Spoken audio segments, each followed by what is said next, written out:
தெலுங்கானா மாநிலம் லிங்காப்பூர் மண்டலம் குன்னூர் கிராமத்தை சேர்ந்தவர் தான் சூரியதேவ். இவரே லால் தேவி அப்படின்ற ஒரு பெண்ணை காதலிச்சிருக்காரு. அதே நேரம் ஜல்காரி தேவி அப்படின்னு இன்னொரு பெண்ணையும் காதலிச்சிருக்காரு. ஆரம்பத்தில் இந்த விஷயம் 2 பெண்களுக்குமே தெரிய வர இது சம்பந்தமா 2 பெண்களுமே சூரியதேவ் கூட சண்டை போட்டிருக்காங்க. ஆனா 2 பெண்களுமே சூரியதேவை விட்டு கொடுக்க மனசு இல்லாம இருந்திருக்காங்க. அதனால அந்த 2 பெண்களுக்குள்ளேயுமே பேசி என்ன முடிவு எடுத்திருக்காங்கன்னா 2 பெண்களுமே சூரியதேவை திருமணம் செஞ்சுக்க சம்மதம் அப்படின்னு சொல்லியிருக்காங்க. இதை சூரியதேவும் அந்த 2 பெண்களும் தங்களோட வீட்டில் போய் சொல்லியிருக்காங்க. ஆரம்பத்தில் இதுக்கு வீட்டார்கள் கோவப்பட்டு சம்மதிக்கல. அதுக்கப்புறமா அந்த 2 பெண்களோட பிடிவாதத்தை பார்த்து தான் சம்மதமும் தெரிவிச்சிருக்காங்க. சரின்னு சொல்லி 2 குடும்பமும் பேசி முடிச்சு ஊர் பெரியவங்க கிட்ட இது சம்மந்தமா பேசியிருக்காங்க. ஆனா ஊர் பெரியோர்கள் இதுக்கு சம்மதம் தெரிவிக்கல. அதுக்கப்புறமா அவங்க கிட்ட பேசி சம்மதமும் வாங்கியிருக்காங்க. இப்போ எல்லா ஊர் பெரியவங்களோட சம்மதத்தோட தான் இந்த திருமணமும் நடந்திருக்கு.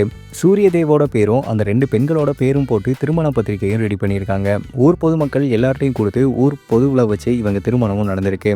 சூரியதேவ் 2 பெண்களையும் ஒரே நேரத்தில் திருமணமும் பண்ணியிருக்காரு. இந்த சம்பவம் இப்போ நாடு முழுவதும் வைரலாகவும் பரவிட்டு வந்துட்டு இருக்கு.